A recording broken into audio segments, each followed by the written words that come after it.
Hi, my name is Donnie Dill. I am in Math 151. My instructor is Mr. Posta. I will be instructing my class on bar graphs and on photographs. First, I will start my lesson off by explaining that bar graphs are numbers represented by the length or the height of lines. Photographs you use by counting the images and then charting it with the same number of images. I will then hand out my two separate worksheets to my students and explaining to them that the first one is a bar graph. It consists of 4 different items: bananas, oranges, pears, and apples. I will go over the questions with them. Question 1, how many kids like oranges? Question 2, which fruit did most kids like? Question 3, which fruit did the kids like the least? Question 4, how many kids like bananas? Question 5, how many kids liked either pears or bananas? And question 6, how many kids liked either oranges or apples? And then I would explain to them that you could find this out by counting the shaded part. So bananas, 1, 2, 3, 4 students cared for bananas. 1, 2, 3, 4, 5, 6 cared for oranges. 3 cared for pears, and 7 cared for apples. I would explain that with questions 5 and 6, you would add pears and bananas. No. And then question 6, you would add oranges and apples. And that is how I would explain how to use a bar graph to describe data.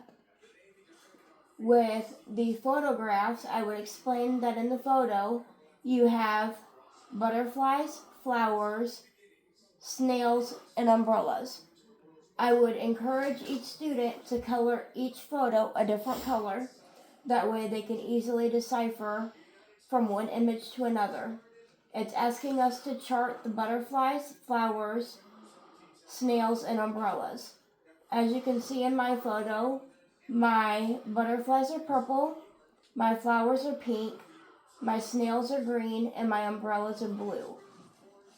So for the blue images, we can easily see 1, 2, 3, 4, 5, 6, 7, 8, 9.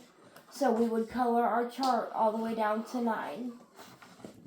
For our snails, we have 3 green snails, so we would color it to 1, 2, and 3. For our flowers, 1, 2, 3, 4, 5, 6, 7. So we would shade the graph all the way to 7.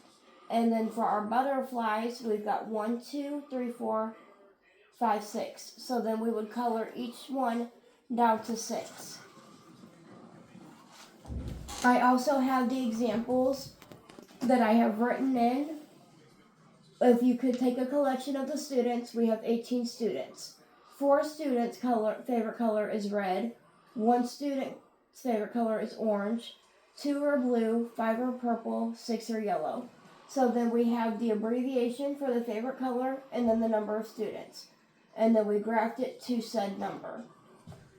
And then on our photograph, we have 10 students' favorite sports. 4 students like basketball, 3 students liked football, 2 students liked baseball, and 1 student didn't like any sports. So we counted our images and then we charted it from 1 to 6 and then the 4 images. We've got the basketball, the football, the baseball, and then no sports. So we shaded the graph to 4, 3, 2, and then none. I would then follow this lesson up with a thumbs up, thumbs down Q&A to see if the students have a clear understanding of the differences between bar graphs and photographs. And then I would open this floor up for an open discussion so they could ask me questions, and then I can gain a better understanding on if I need to go in to more detail depending on the graph or if I need to start the lesson over.